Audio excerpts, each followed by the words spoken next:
정치인 후배시죠. 김상욱 의원 같이 자리하고 있거든요. 평소에 어떻게 두 분 교분이 좀 있으신 겁니까, 의원님? 얼굴은 날지만 교분은 없어요. 저분하고 나고 군번 차이가 제가 원래 어떤 인상을 좀 평소에 갖고 계셨습니까? 특히 요즘에. 잘 아시잖아요. 네. 오늘 지금 권영세 비대위원장이 공식적으로 출범됐는데 네. 저는 뭐 김상욱 의원이 앞에 계셔서가 아니라 내란, 외환, 수계와 국민의힘은 하루 빨리 손절해야 된다.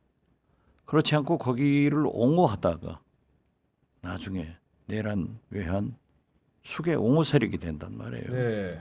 그래서 오늘 인선 내용을 보더라도 그쪽은 아닌 것 같아요. 그래서 굉장히 우려하는 바가 큰데 제가 좀 지나쳤나요? 더 가쁘고 있습니다. 아 얘기 들어보니까 김상욱 의원을 이제 그 일반 그 우리 구독자들이나 시청자들 같은 경우에는 굉장히 응원하는 반면에 또 개인적으로는 이렇게 험담을 하는 문자들을 많이 받으셔가지고 그 굉장히 마음이 불편하실 것 같아요. 사실 뭐 저에 대해서 비난을 주시는 부분들이 그렇게 불편하게 느껴지는 건 아닙니다. 뭐 당연히 감수했고 감내하고 시작했던 일이라서 그거는 괜찮은데요. 그리고 또 그 생각도 합니다. 저에 대해서 비난이 많다는 것은 그만큼 또 파문을 던진 역할은 했다는 생각을 합니다. 네. 뭐냐 하면 그동안에 우리 범보수권에서 보수와 극우라는 개념을 구별을 못했던 것 같습니다. 그래서 보수다라고 지칭하는 분들 중에 극우적 성향을 가진 분들도 많이 계셨고요. 그러다 보니 합리적 보수 성향을 가진 분들은 정체성의 혼란을 느끼는 경우도 많이 있었던 것 같습니다. 보수나 진보나 기본적으로 민주주의라는 큰 바탕 위에 있을 수가 있습니다. 민주주의라고 하는 것은 우리가 자유롭게 말 그대로 국민들께서 시민들께서 정치 주체를 선택할 수 있고 거기에 제한이 없어야 됩니다. 말 그대로 결정권을 그렇죠. 가지고 있어야 되는 네. 거죠. 그런데 우리가 극우라고 얘기하는 것은 전체주의적이고 또 약간 독재지향적이고 권위적이고 배타적이고 그리고 경우에 따라 폭력적이기도 합니다. 다르죠. 민주주의를 전제로 하는 개념이 아닙니다. 우리가 역사적으로 알고 있는 극우라고 하는 것은 일본 군국주의 그리고 또 예전에 히틀러 그런 것들이지 않습니까? 보수가 아닙니다.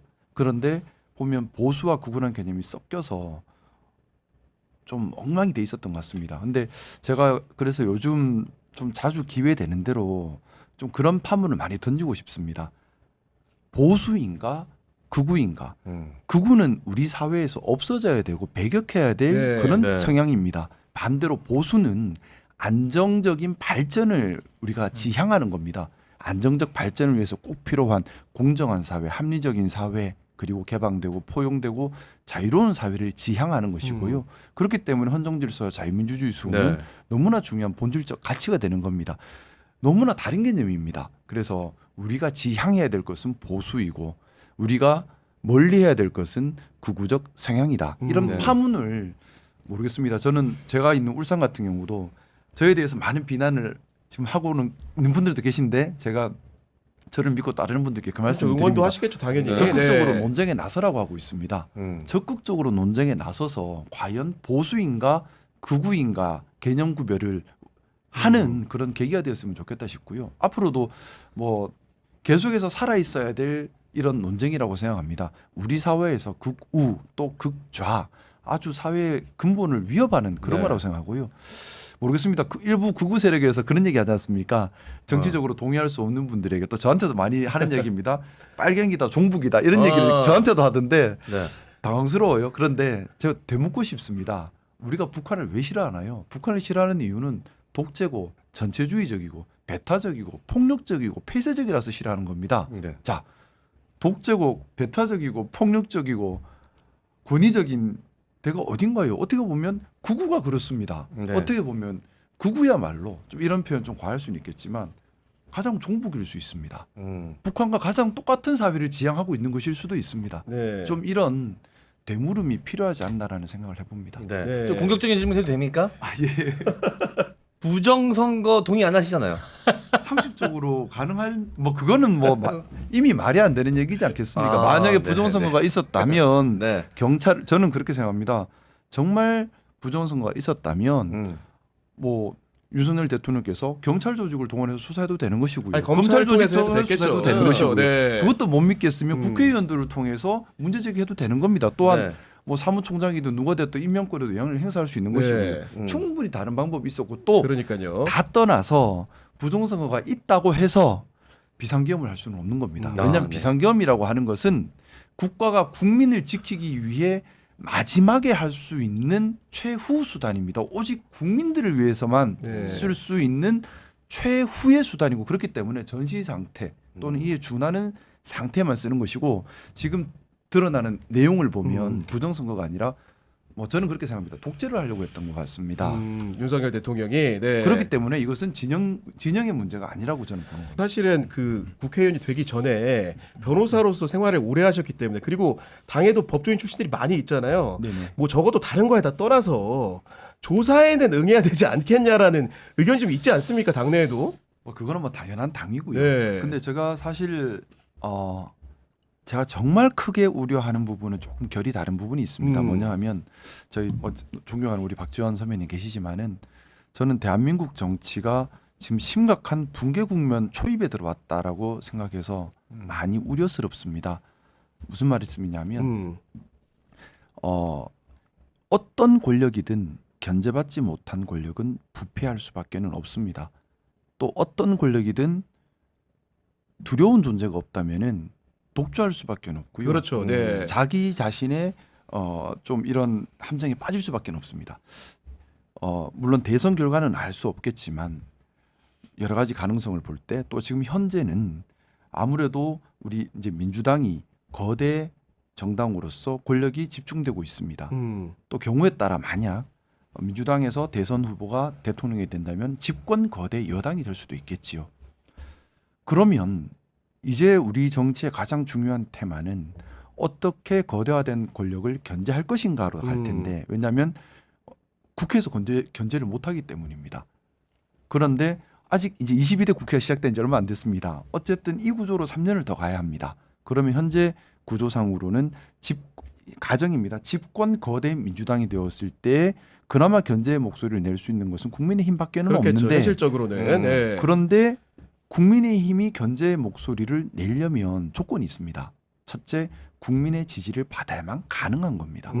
그런데 지금은 국민의힘이 정반대로 가고 있습니다. 네. 그러면 결국 국민의힘이 국민의 지지를 받지 못하는 소수 야당이 되어버릴 수도 있습니다. 자, 그렇게 되면 견제 능력이 없겠지요.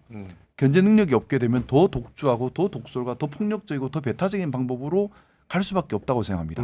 그러면 이것이 경우에 따라 거대화된 가정입니다만 집권 거대 여당 민주당이 더 독주할 수 있는 이유가 되는 겁니다. 그러면 정치라고 하는 것이 저는 그렇게 생각합니다. 서로 대화하고 타협하고 조율하면서 뭔가를 만들어가야 하는데 상생 경쟁이 되어야 하는데 네. 제가 우려하는 것은 이제 거대화된 민주당은 이제 견제받지 않고 독주를 해버리고 독주를 시작하면 마찬가지로 내부 견제 기능도 약해질 수밖에 없을 겁니다. 권력은 모여가는 속성이 있으니까요. 국민의힘은 탈주를 하겠죠. 정도에서 완전히 벗어나서 그렇죠. 아예 다른 완전히 탈주를 경로로. 해버리면 네. 그러면 정치에 국민이 없는 겁니다. 국민을 위한 정치는 사라지고 이익과 집단을 위한 정치, 생존을 위한 정치만 살아남아서 서로 간에 극단의 정쟁 상태가 된다면 저는 이 상태가 지속되면 민주주의 붕괴 사태가 이런 위기가 또 네. 재발될까 너무 두렵습니다. 사실 이번에 비상계엄 사태는 진영의 싸움이 아닙니다. 제가 누차 말씀 올렸지만 민주주의가 무너질 뻔한 민주주의 대 반민주주의의 싸움이었습니다. 우리 선배 세대들이 피로써 정말 피로써 만들어 온 민주주의입니다. 6월 항쟁을 통해서 87년 헌법을 통해서 겨우겨우 만들어 온 민주주의가 이번에 무너질 뻔했습니다. 너무나 쉽게 무너질 뻔했는데요. 근데 이게 구조적인 위기가 더 큰 구조적 위기가 생기고 이걸 우리가 현명하게 풀어내지 못하면은 네. 앞으로도 이런 위기는 또 올 수 있다는 거죠. 네. 사실은 제가 저희 당에 몸담고 있으면서 너무나 안타깝고 속상하고 그리고 힘들지만 자꾸 목소리를 내는 것이 국민의힘이 국민의 지지를 받지 못하면 견제 기능을 잃어버리기 때문입니다. 저는 사실 이 부분이 가장 우려스럽고요. 그래서 아까 우리 비대위 구성 이런 말씀도 하셨는데 또 윤 대통령과의 절연 말씀하셨는데 저는 그렇게 생각합니다. 하루라도 빨리 윤석열 대통령은 명백하게 민주주의에 반하는 독재를 네. 기획한 나쁜 사람입니다. 보수의 가치를 추구한 것이 아니라 극우의 가치를 추구했습니다. 그러면 우리 보수 정당으로서 하루빨리 절연하고 국민들이 바라는 그런 보수 정당의 모습으로 거듭나서 국민의 지지를 얻어야만 합니다. 그래야지만 우리가 지금 민주당이 훨씬 의석수가 많지 않습니까? 네. 네. 또 권력도 많이 모여 있지 않습니까? 견제 기능을 할 수가 있습니다. 저는 견제 기능조차 못하는 당이 되어버릴까봐 우려스럽고요. 그래서 직언을 많이 드리고는 있는데 네네. 아무래도 제가 아직까지는 별로 효과는 못 보고 있습니다. 우리 김 의원께서 말씀하시는 게 다 옳은 얘기예요. 단 민주당이 집권을 하면 거대 여당으로서 독주 독재 이건 걱정하지 마세요. 우리가 다 해본 사람들이에요. 안에서 귀당처럼 잘 부탁드리겠습니다. 그렇지는 않는다. 그리고 지금 현재 이 중차대한 시기에 대통령 선거나 개헌이나 거국 내각 같은 것은 때가 아니에요. 12.3 비상계엄 전의 대한민국과 그 후의 대한민국은 구분돼야 돼요. 그렇기 때문에 우리가 대통령 선거를 소환하고 또 개헌을 거국 내각을 이러한 것은 12월 3일 비상계엄 전에 같으면 저부터 주장했던 사람이에요. 네. 그러게요. 지금 말씀하신 대로 국민의힘 비대위가 하루라도 빨리 손절해야 되는데 윤석열과 그 친윤으로 가고 있다. 이걸 굉장히 염려하고 있는데 뭐 귀당에서 잘하겠죠. 그렇지만 민주당의 집권 문제를 지금 얘기하는 것은 바람직하지 않다. 이렇게 생각합니다. 네.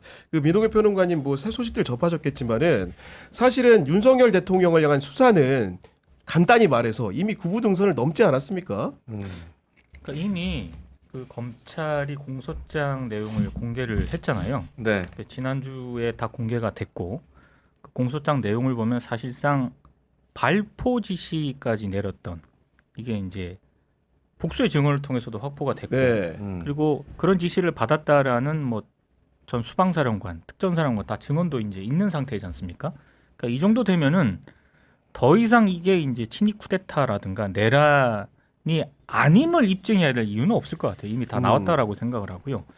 그래서 저는 아까 김상우 의원님도 그렇고 박지원 의원님도 말씀을 해주셨지만 12.3 이후에 한국에서 지금 당분간은 그 진영이라든가 진보 보수는 큰 의미가 없는 것 같다는 생각을 하게 됐습니다.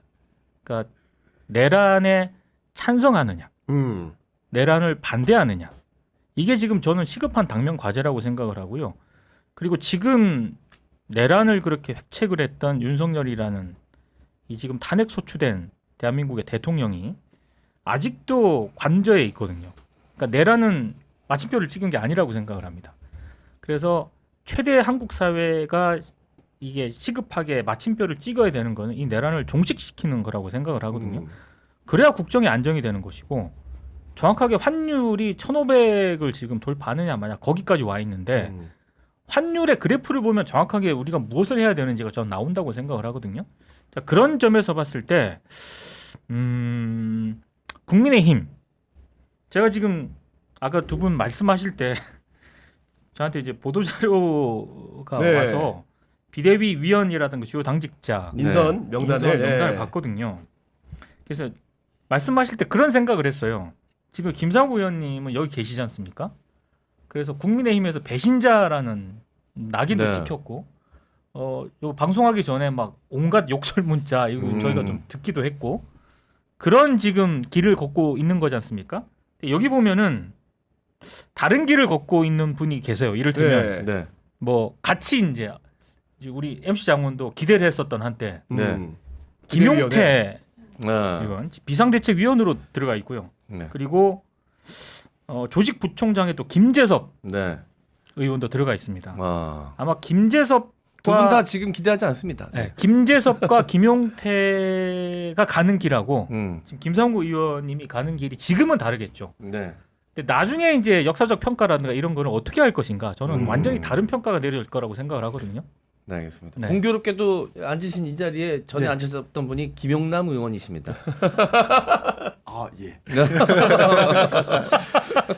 아니 근데 의원님 정말 인상 깊었던 게 저희가 탄핵 1차 표결을 하는 날에 사실 네네. 저희가 방송을 좀 서둘러 마치고 예, 예. 중국집에서 밥을 먹고 있었어요. 그런 네네. 찰나에 예. 본회의장이 아직도 이제 방송이 나오고 생방송이 나오고 있는데 네. 의원님이 황급하게 들어오셔가지고 투표를 하고 자리에 앉아서 엎드리셨나? 네. 뭐 이런 포즈를 취했잖아요. 근데 이제 거기 좌중에 있는 많은 사람들이 정말 떼박수를 쳤거든요 그때. 전 눈물 많이 네. 흘렸습니다. 아니 표결 내용과 무관하게 네, 의원님 들어오실 때. 서울역까지 갔다 그냥 돌아왔죠. 솔직히 머리가 많이 복잡했을 것 같아요 당시에. 어떤 생각으로 들어오셨습니까 본회의장에? 사실 이제 그 제가 원래 나서는 거 정말 싫어하는 성격이에요. 네. 반장도 한번 안 해봤대요. 예. 뭐 진짜로? 선출 지금 국회의원 처음이래 보니까. 네. 부반장도 안 부반장도 해봤다고. 못 네. 해봤습니다. 지금은 돈 관리하시는 총무 같은 것만 했었던 거 아니야? 안 아, 예, 뭐 보이지만. 그런 거는 좀 했는데 그 나서는 건 별로 좋아하는 성격이 네. 아니라서요. 근데 네. 좀 그 12월 3일 밤 그날 밤이 저한테는 좀 많이 좀 각성하는 계기가 됐던 날이었던 것 같아요. 그래서 그때 뭐 여러 번 말씀을 드렸던 부분이긴 한데 국회로 돌아올 때 뭐 그때 비상겸 얘기를 듣자마자 국회로 바로 달려갔습니다. 뭐 이것저것 생각할 이유도 없이 너무나 명확한 일이라서. 근데 그때 국회로 달려오면서 내가 다치고 죽더라도 이거는 풀어야 한다라는 마음이 뭐 오로지 그 마음밖에 없었습니다. 네. 무조건 풀어야 된다. 근데 그때 그 일을 겪으면서 네. 국회의원이 자신의 직무를 정말 국가 이익을 우선에 두고 양심에 따라 하지 않으면 자칫 국가 존립도 위태로워질 수 있고 또 국민들께서 네. 돌이킬 수 없는 피해를 보고 다칠 수도 있는 일이다라는 것을 좀 자각한 것 같습니다. 그래서 그러고 나서 뭐 사실 뭐 저도 뭐 대통령을 탄핵을 하고 뭐 생각도 네네. 못했던 일들이지 않습니까? 그렇죠. 네. 네. 네. 그리고 그 일이 있고 나서 이제 불과 며칠 뒤에 이제 1차 이제 표결 날이었는데 좀 그 며칠 동안 제가 좀 당내에서는 강경 목소리를 좀 많이 냈었습니다. 이유는 너무나 명백한 군사 반란을 일으킨 것이고 또 이것은 민주주의에 대한 본질적 위협이었고 그러면 또 그때 뭐 기억나시는지 모르겠지만 2차 계엄 얘기가 너무나 많았고요. 네. 또 경우에 따라 전쟁 위험도 컸었던 맞아요. 네. 실제 시기였고. 2차, 3차를 계획하고 있었다라고 또 증거들이 나오고 나왔죠. 있죠. 맞습니다. 그래서 사실 그때는 나라를 지금 자칫하면 네. 민주주의가 무너지고 자칫하면 나라가 전쟁 상태가 될 수 있다. 불안정한 대통령의 직무를 하루 빨리 정지시키는 것이 지금 급선무다. 오로지 그 생각이 많았습니다. 그래서 뭐 당연히 탄핵에 대한 얘기를 저도 당내에서 많이 했었고요.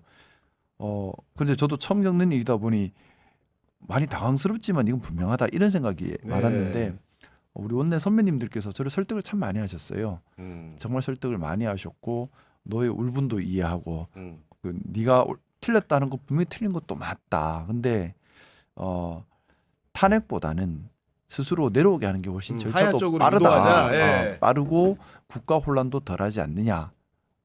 저도 그 부분은 뭐 탄핵은 시간이 걸린다는 걸 알고 있으니까. 그래서 뭐 저는 바로 하야를 하신다면 그것도 받아들이겠다. 그건 네. 받아들이겠다 생각이었는데 그날 당일날 아침에 그러니까 12월 7일이었나요? 첫 네네. 번째 표결 이제 네. 12월 3일 있고 나서 불과 4일 뒤에 있었던 네. 당일 아침에 대통령이 이제 입장 일단은 발표를 했죠. 뭐 예. 다 내려놓겠다는 취지였지 않습니까? 어. 그러면 바로 화해가 될 수도 있는 건가? 네. 라는 생각을 했습니다. 근데 거기서 이제 판단이 혼란스러웠죠. 내적 혼란이 있었던 거고. 네. 혼란도 있었고 또 선배들의 많은 설득도 있었고 그래서 네.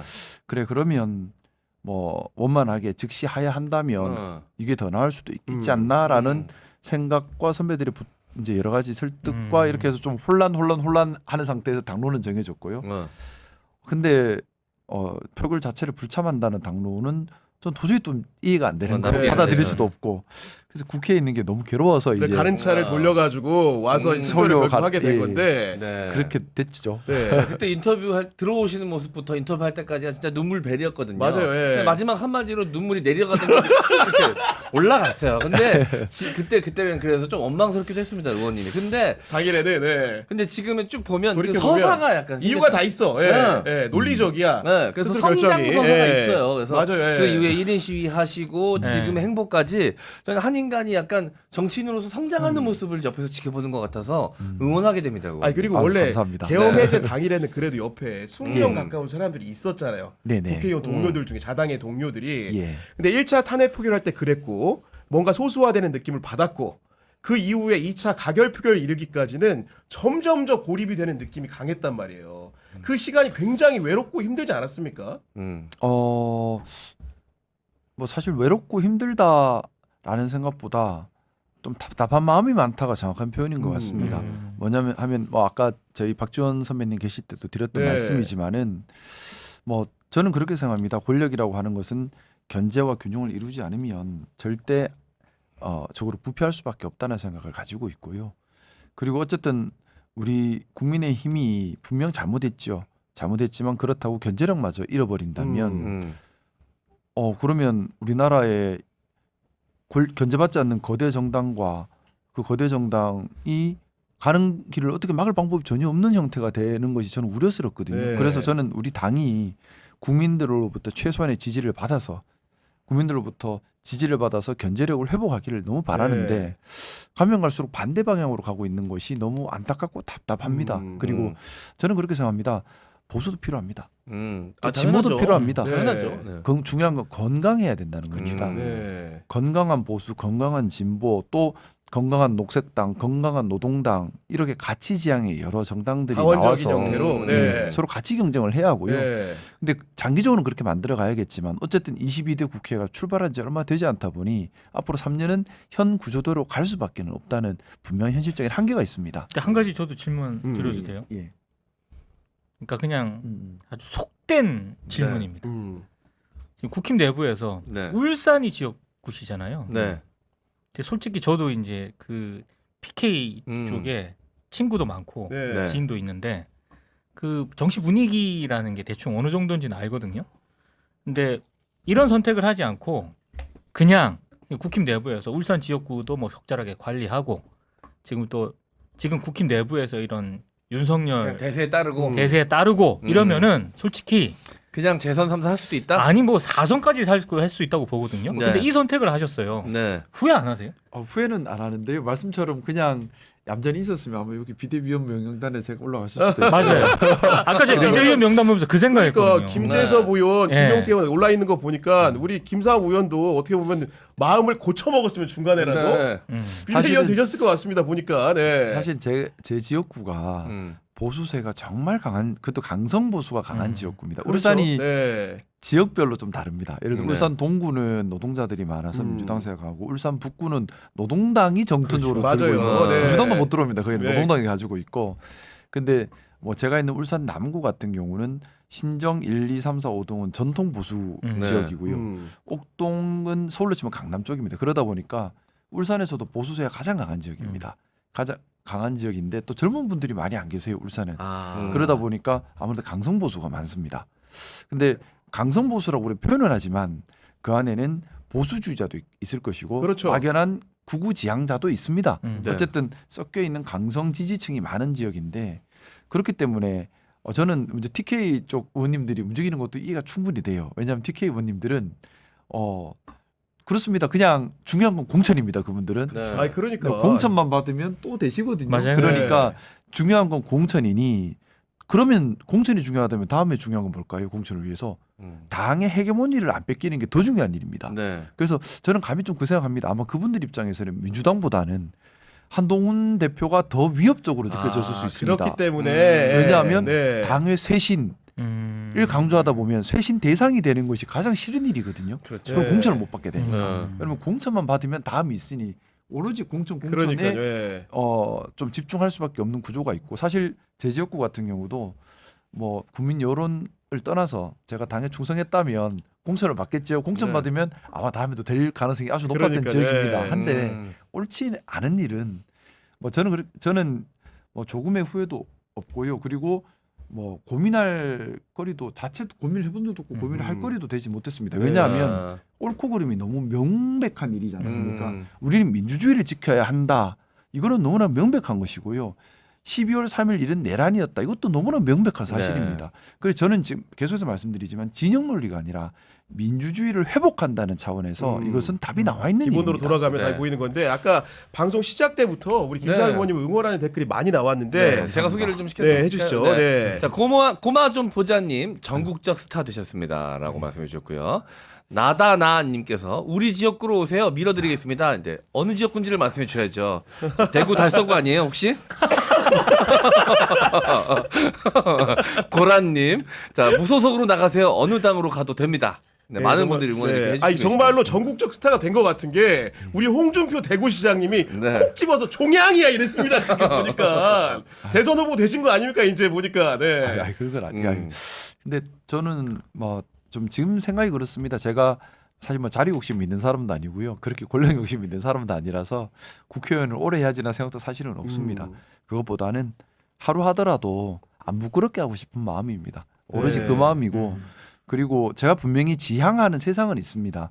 뭐 저는 좀 그렇게 생각합니다. 우리나라가 지정학적으로 정말 위험한 지역이 있습니다. 4대 열강이 이해관계가 첨예하게 대립하는 반도국가입니다. 세계에서 가장 위험한 지정학적 위치를 가지고 있습니다. 이런 나라이기 때문에 나라의 힘이 약해지거나 아니면 폐쇄적인 나라가 되거나 아니면 갈등이 심화되면 전쟁터가 돼버립니다. 역사가 보아왔던 것처럼 늘 그래 왔습니다. 그렇죠. 네. 하지만 반대로 대한민국이 힘이 있고 또 개방적이고 또 공정한 나라가 되면 안정적인 나라가 되면 이 4대 열강 안에서 조율자 역할을 할 수 있기 때문에 엄청난 번영을 할 수 있는 나라라고 생각합니다. 네. 그래서 저는 감히 좀 그런 생각을 해봅니다. 대한민국이 큰 싱가포르 같은 나라가 되면 좋겠다. 그래서 무역과 정치와 문화의 중개 조절자 역할을 할 수 있는 나라가 되면 크게 번영할 수 있다. 그런 나라가 됐으면 그런 나라를 우리 후손들에게 물려주면 좋겠다는 지향점은 있습니다. 네. 네네. 그래서 제가 보수주의자입니다라고 얘기를 드리는 것이 제가 생각하는 보수주의의 가치는 말씀드렸던 것처럼 공정한 사회, 합리적인 사회, 개방적인 사회, 포용적인 사회, 자유로운 사회입니다. 이런 사회, 이런 가치들이 보장받는다면 빅 싱가포르 같은 모습의 대한민국이 될 수 있을 것이라는 생각을 가지고 있고 그러면 대한민국이 크게 번영하고 정말 민주적이면서도 경제적으로 네. 문화적으로 아주 존중받는 나라가 될 거다. 그리고 평화의 중심적인 역할을 할 거다라는 믿음이 있습니다. 저는 그런 나라를 만들고 싶어서 그런 나라를 만드는데 조금이라도 도움 됐으면 하는 생각에서 보수주의자입니다라고 정치를 네. 시작을 했던 것이고요. 제가 뭐 권력 욕심, 자리 욕심도 사실 별로 없고 근데 하고 싶은 지향 가치는 있습니다. 그래서 뭐 단 하루를 하더라도 이 지향 가치에 틀리지 않게 네. 제 역할을 하고 싶고 또 안 부끄럽게 하고 싶고 음. 그런 마음입니다. 그리고 뭐 저는 우리 울산 시민들을 정말 사랑하고 또 존경합니다. 저는 우리 울산 시민들께서 정말 현명하시다 믿고 있습니다. 일부 지금 이런 비난과 논란이 일어나고 있는데 말씀 올렸던 것처럼 저는 정면으로 더 많은 논쟁, 더 많은 논란을 저로 인해서 일어났으면 좋겠습니다. 그러면 우리 존경하고 현명한 우리 울산 시민들께서 무엇이 옳은 길인가를 판단하실 거라 믿습니다. 네. 맹목적인 그리고 뭐 지나치게 편협한 그런 극우가 아니라 진짜 품격 있고 또 진짜 강한 그리고 포용적인 자유롭고 개방적인 이런 보수를 선택하시리라 믿고요. 네. 그런 보수의 변화가 대한민국에 반드시 필요합니다. 네.